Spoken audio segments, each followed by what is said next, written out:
In the vast expanse of the open ocean, where steel giants glide across the water like floating fortresses, the U.S. Navy's aircraft carriers represent unmatched power, precision, and engineering mastery.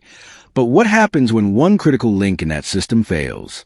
Welcome to the terrifying reality behind a high-stakes emergency, the moment an arresting cable, one of the most vital components in carrier-based aviation, suddenly snaps, turning a routine landing into a potential catastrophe. The U.S. aircraft carrier deck, often described as the most dangerous work environment on Earth, is a tightly choreographed dance of supersonic jets, deck crews in color-coded uniforms, roaring engines, and split-second decisions. Each F/A, 18 Super Hornet that lands depends on a series of four powerful arresting cables stretched across the flight deck, designed to catch the tailhook of incoming jets and bring them from nearly 150 miles per hour to a dead stop in less than 2 seconds. But when one of these cables, made from high-tensile steel and capable of absorbing tremendous energy, breaks under pressure, the result can be violent, shocking, and in some cases, deadly. In one such harrowing incident, as the USS Dwight D. Eisenhower sliced through the waters of the Atlantic, a returning F divided by a -18E Super Hornet was lining up for a textbook landing. Pilots trained their entire careers for these moments, relying on their aircraft's tailhook to grab one of the deck's arresting cables. On approach, everything seemed routine. The landing signal officer gave it clear. The deck crew was in position, and the cable was set for arrest. But within a fraction of a second after the jet's tailhook engaged the cable, a loud crack echoed across the flight deck, followed by the whip-like recoil of 60,000 pounds of tension, snapping back like a serpent unleashed. The arresting cable had failed. As the cable recoiled violently, it tore across the deck, striking several sailors and flight deck crew members. The aircraft, no longer slowed by the wire, careened forward toward the edge of the deck, its engines roaring in full afterburner in a desperate attempt to gain lift. The pilot, reacting purely on instinct and training, pushed the throttle to max power, what aviators call a bolter procedure, trying to lift off again before reaching the end of the deck. Against the odds, the jet managed to become airborne just seconds before plunging into the sea. Behind it, chaos reigned. Multiple crew members lay injured, some critically. The snap cable, which weighs hundreds of pounds and travels with deadly force, had lashed across the deck, damaging equipment and sending personnel scrambling for safety. Emergency sirens blared, medics rushed in, and the entire ship shifted into crisis response mode. For those on board, it was a stark reminder that even in peacetime, the dangers of naval aviation are ever present. The U.S. Navy launched a full investigation immediately, grounding flight operations temporarily to examine the failure. Engineers examined the arresting gear system, looking for metal fatigue, tension miscalculations, or procedural errors. These cables are supposed to be replaced on strict schedules, inspected constantly, and tensioned precisely to avoid catastrophic failures. But no system is foolproof. This incident highlighted not only the mechanical risks, but also the courage and discipline of U.S. Navy deck crews and pilots. Within hours of the incident, leadership across the fleet began reviewing arresting cable procedures, ensuring that all personnel were briefed on what went wrong and how to avoid it in the future. The incident led to new safety measures, enhanced cable monitoring technologies, and updates to training protocols. It also became a case study for aviation cadets and future naval aviators, showing that even routine procedures can go sideways in an instant. For the pilot who nearly went overboard, it was a reminder just how razor-thin the margin is between life and death when landing on a floating runway. For the injured crew members, it was a painful lesson in how unpredictable their environment can be, even when everything seems under control. What many people don't realize is that these arresting cables are under enormous stress. Each cable is pre-tensioned to exact specifications depending on the aircraft type, landing speed, and weight. The system, known as the Advanced Arresting Gear AG, on newer carriers like the USS Gerald R. Ford, uses high-tech sensors and algorithms to adjust tension in real time. But even the best tech can't completely eliminate the human factor or the brute forces of physics. That's why training, reflexes, and discipline are everything. Deck crew members, often just 19 or 20 years old, operate in conditions that demand total awareness every second. When a cable breaks, there is no room for panic, only procedure. Emergency protocols are drilled into every sailor's mind, and response times are measured in heartbeats. In this case, those drills save lives. The immediate shutdown of flight operations, rapid medical evacuation of the wounded, and lightning-fast repairs meant the carrier was able to resume operations in a matter of days. But the psychological impact lingered. Crew members who witnessed the snapping cable reported sleepless nights, and the pilot who narrowly avoided crashing had to undergo flight evaluation and counseling before returning to duty. Still, in the end, the mission went on. That's the nature of life aboard a U.S. Navy aircraft carrier, where danger is just part of the job, and resilience is forged in steel and sweat. Stories like these often go untold, hidden behind headlines and operational secrecy, but they reveal the true cost of maintaining a forward-deployed naval presence, where every landing is a potential emergency and every takeoff is a leap of faith. The incident on the USS Eisenhower joins a long history of arresting cable failures, some with far more tragic outcomes, like the 2005 accident aboard the USS Kitty Hawk, which resulted in one death and multiple injuries. Each time, the Navy adapts, learns, and evolves. It's a sobering reminder that behind every high-tech jet launch and picture-perfect landing are men and women who risk their lives to keep the system running. It's also a testament to American engineering, where even a disaster is met with a relentless drive to improve. After the Eisenhower incident, the carrier underwent rigorous testing of its entire arresting gear system. The cables were replaced, the arresting engine recalibrated, and safety briefings became daily rituals.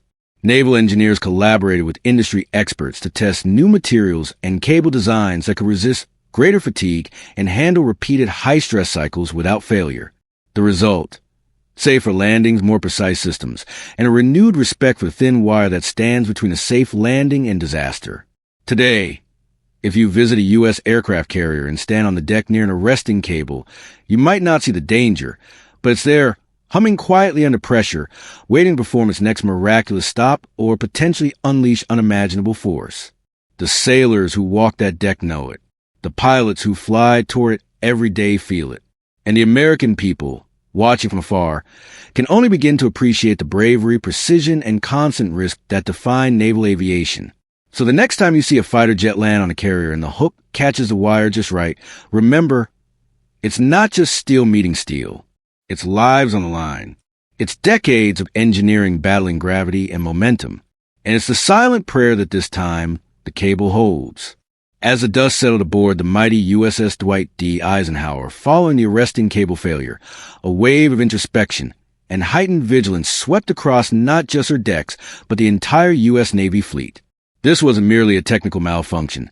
It was a wake-up call, a sharp reminder that even the most finely tuned war machines carry within the seeds of chaos when one critical component fails. What followed was not just investigation, but transformation. Naval engineers, aviation safety experts, and carrier wing commanders gathered for debriefings that stretched into the early morning hours, poring over flight data, cable tension logs, maintenance records, and onboard surveillance footage, determined to reconstruct every millisecond leading up to the failure. The findings revealed a series of stress cycles on the arrested cable that, while technically within limits, pushed the steel wire to its physical brink. It wasn't negligence, but a combination of intense operational tempo and the brutal demands of modern naval aviation. Dozens of arrested landings per day, especially during combat drills and high-tempo deployments. As the Navy's war planners grappled with the implications, they began exploring more than just cable metallurgy. They looked at fleet readiness, aircraft arrest training simulations, deck crew fatigue management, and even the psychological strain endured by those working inches away from tons of kinetic energy under tension. Simultaneously, a wave of data was transmitted to Naval Air Systems Command, Naval, where analysts compared the Eisenhower incident to historical events like the snapping of arresting gear on the USS Theodore Roosevelt and similar close calls aboard Nimitz-class carriers. Patterns emerged. It became clear that while the arresting gear systems had evolved over decades, the explosive advancement of jet technology, faster, heavier, and with more powerful thrust, was putting exponential stress on systems originally designed for lighter airframes. Enter the Advanced Arresting Gear AG, a next-generation system designed to replace traditional hydraulic arresting engines with energy-absorbing electric motors and digital controls. The AAG, already being implemented aboard Ford-class carriers like USS Gerald R. Ford, promised greater control, lower maintenance, and enhanced safety. But its rollout had been controversial. Delays, budget overruns, and operational hiccups plagued its early years. The Eisenhower incident, however, shifted the narrative. Suddenly, there was urgency. Congress was briefed, funding was accelerated, and contractors like General Atomics were called to expedite retrofits and performance audits. Meanwhile, back on the flight deck, changes happened fast. Sailors underwent intensive requalification on emergency response protocols. The incident prompted the Chief of Naval Operations to mandate a fleet-wide review of cable maintenance cycles, ensuring every deployed aircraft carrier received additional inspection kits and onboard diagnostic tools capable of real-time cable strain analysis. Flight crews across the Atlantic and Pacific fleets participated in virtual simulations of arresting cable failures, refining their reactions for bolter attempts, emergency go-arounds, and deck crew evasive maneuvers. For the pilot who nearly lost his life that day, a decorated naval aviator with over 2,000 flight hours, the event became both a career-defining moment and a haunting reminder of aviation's risks. He was grounded temporarily, not as punishment, but for psychological evaluation and debriefing, a standard Navy procedure after near-fatal experiences. Interviews with the aviator, conducted under classified settings, revealed a chilling detail. He felt a split-second vibration at the moment the cable engaged, a vibration that experienced pilots learned to detect instinctively, signaling that something was off. It wasn't any manual, but it was a sixth sense only gained through years of carrier landings. That sensation, he said later, is what pushed him to immediately go full throttle, saving his jet and his life. This testimony alone triggered new research within Navy training commands to better teach pilots to recognize the subtle tactile warnings that machines may not yet detect. The human body, as it turned out, was still one of the Navy's most sensitive instruments. Across naval bases from Norfolk to San Diego, from the Yokosuka docks to the Forward Operations Hub in Bahrain, the Eisenhower cable failure became a case study, dissected in classrooms, simulators, and policy meetings. It became part of Carrier Landing Qualification (CQ) training, part of the Naval Safety Center's annual review, and even found its way into defense contractor symposiums discussing the future of maritime aviation technology. But the consequences weren't only technical. Morale on the Eisenhower suffered in the short term. The injured deck crew, many of whom suffered broken limbs, lacerations, and one sailor who narrowly avoided a severed arm, were evacuated to fleet hospitals and underwent grueling recovery. In their absence, their shipmates stepped up, taking on extra shifts, conducting post-incident safety drills, and preparing the carrier for return to full operational status. A ceremony was held on the hangar bay weeks later to honor the injured crew members, recognizing them not just as casualties, but as heroes whose presence and quick reactions likely prevented a much greater disaster. Their names were read aloud, and their sacrifice etched into the Eisenhower's legacy, a legacy that dates back to Cold War patrols and combat operations in the Persian Gulf. Meanwhile, far from the decks of the Eisenhower, strategists within the Pentagon and the Office of Naval Research began evaluating long-term alternatives to physical cable arresting systems. Could magnetic arresting forces be viable? Could drone-like auto-landing assistance remove some margin of human error? Could AI-driven deck management software better predict maintenance needs before a cable reaches critical fatigue? Projects that had once been on the fringes of feasibility were now thrust into the spotlight, and funding streams opened up for tech accelerators aimed at reimagining carrier operations for the next 50 years. But one thing remained unchanged: the essential danger, honor, and intensity of life aboard a U.S. Navy carrier. No matter how advanced the technology becomes, no machine can replace the courage of the young men and women who work those decks under the roar of jet engines, soaked in fuel fumes, wearing helmets and cranials, rely on hand signals, muscle memory, and trust in one another. The Eisenhower eventually resumed normal operations, participating in multinational exercises alongside NATO allies, launching sorties, recovering jets, and standing ready as a symbol of American sea power. But beneath the polished routines and majestic flight deck footage, the scars of that snapped cable remained, a reminder stitched into the collective memory of the crew, like an invisible stripe on their uniform. To the outside world, it might have seemed like just another near miss. But for those aboard, it was a defining moment when disaster struck and was met with discipline, courage, and relentless resolve. And perhaps that is the most telling part of this entire story. Not just the accident itself, but the Navy's unwavering ability to learn, adapt, and charge forward. Because at sea, there are no runways to divert to, no backup crew just around the corner. There's only steel, sea, and sky, and the brave souls who stand between them, making the impossible look routine, even when everything threatens to fall apart. And when that arresting cable snaps, when the thin line between safety and catastrophe is severed, it is not just mechanical failure. It is a test of every value the Navy holds dear: readiness, resilience, and the unbreakable will to carry on. As the USS Dwight D. Eisenhower cut through the cold Atlantic waters once more, her engines humming with renewed confidence and her flight deck buzzing with restored rhythm, the ghost of the snapped arresting cable lingered like a silent watchstander, ever present in the minds of every deck crew member, pilot, and commander who bore witness to that harrowing day. But that moment of chaos had ignited something greater than fear. It had reignited a sacred fire within the Navy's warrior heart, a fierce determination not only to rebuild but to rise beyond past limitations, to push the boundaries of safety, power, and precision in ways never before imagined. The Bureau of Naval Personnel issued fleet-wide communications instructing all commanding officers of aircraft carriers to implement mandatory arresting gear recalibration protocols every 100 traps instead of the previously accepted 250, a move that increased workload but significantly reduced failure risk. Simultaneously, the Naval Sea Systems Command initiated a global contract bid inviting private sector innovation firms, many with roots in Silicon Valley, Boston Tech corridors, and DARPA partnerships, to submit proposals for real-time smart monitoring systems that will be integrated into flight deck operations using AI, IoT sensors, and predictive maintenance analytics. One breakthrough came when a Virginia-based startup developed a system that monitored arresting cable tension on a per-landing basis, calculating structural fatigue down to the molecular level, and cross-referencing performance against aircraft type, landing weight, wind condition, and deck pitch. The software was installed first as a test aboard the USS George H.W. Bush and proved so effective that Admiral Lisa Franchetti herself ordered an accelerated rollout across all active carrier groups. But more than hardware evolved, so did the people.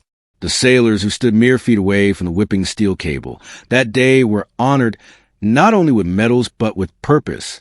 One petty officer, whose right arm was shattered in the incident, became a naval safety ambassador and toured fleet training schools, speaking firsthand about the split second when routine turned into terror. His presence brought gravity to safety briefings, turning abstract diagrams and checklists into life and death imperatives. His story rippled through the ranks, instilling a culture of deeper vigilance that spread from junior sailors to high-ranking officers.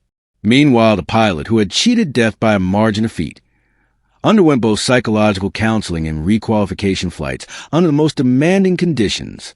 But instead of retreating from the skies, he rose into them once again, his call sign whispered with admiration among younger aviators. He later joined the Naval Aviation Warfighting Development Center as an instructor, helping develop a new emergency go-around maneuver designed for cable failure scenarios. His simulations became required training for all carrier-based pilots, ensuring that his brush with disaster became a nationwide lesson in survival. But it wasn't just the Navy that took notice. The Department of Defense opened a classified inquiry into the long-term sustainability of traditional arrested landing systems in the face of next-generation aircraft like the F-35C Lightning II, which with its increased weight and speed imposes unprecedented strain on carrier arresting systems. A joint task force was formed, bringing together Navy engineers, Lockheed Martin designers, and military futurists to imagine the next evolution of flight deck recovery. What emerged was a bold, almost science fiction vision. Electromagnetic arresting fields, magnetic induction decelerators, even short-burst reverse thrust mechanisms built directly into the aircraft. Ideas once confined to concept papers were now getting serious funding, timelines, and integration plans. In the interim, Every Nimitz-class carrier received upgrades to their existing Mk7 Mod 3 arresting gear systems, including synthetic lubricant enhancements, fast replaceable sheaves, and reinforced cable dampeners that could better absorb whip recoil. At-sea drills incorporating multiple emergency scenarios, including dual cable failures and foul deck emergencies, became standard operating procedure. Each simulation reinforced muscle memory and taught new recruits the same lesson the Eisenhower's crew had learned in blood. You do not rise to the occasion. You fall to the level of your training. The culture aboard carriers began to shift. No longer were safety protocols viewed as checklist bureaucracy, but as sacred rituals, every bolt and bearing a line of defense between mission success and tragedy. And in the background, always, loomed America's adversaries, watching. Intelligence reports indicated that rival naval powers, including China and Russia, had studied the Eisenhower incident closely, hoping to glean operational weaknesses. But instead, they witnessed the opposite, resilience. Within weeks, the Eisenhower was not only back at sea, but conducting joint exercises with NATO allies in the Mediterranean, launching and recovering aircraft with ruthless precision, her crew tighter, tougher, and more united than ever before. American dominance at sea wasn't just about hardware. It was about the human spirit, the iron resolve to stare failure in the face and push forward with even greater force. On board, leadership changed subtly but powerfully. Commanding officers began hosting deck truth sessions, gatherings where crew could voice safety concerns or procedural gaps without fear of reprimand, encouraging transparency and continuous improvement. These candid talks brought to light dozens of minor issues, cable tension irregularities, lighting inconsistencies during night ops, and communication blind spots that would have otherwise gone unreported. Incremental fixes followed, but their cumulative effect was revolutionary. The decks became smarter, safer, and more synchronized. Outside the carrier walls, the incident reverberated through policy halls in Washington. D.C. military watchdog groups praised the Navy's rapid response, while defense critics used the event to argue for faster fleet modernization. Debates raged in Congress over the pace of Ford-class carrier production and whether hybrid landing systems should be included on future escort carriers. Naval strategy shifted subtly, emphasizing quality and survivability over sheer numbers, knowing that a single snap cable could cost lives, missions, and international credibility. Documentaries were produced. Naval Academy cadets studied the Eisenhower case in ethics and engineering courses. Even Hollywood took interest. Rumors swirled of a new film inspired by the event, capturing the chaos, courage, and comeback that defined the Eisenhower's darkest hour. And so, what began as a single catastrophic moment evolved into a catalyst for change, a trigger that forced the Navy to confront the fragility within its strength and to turn that vulnerability into fuel for advancement.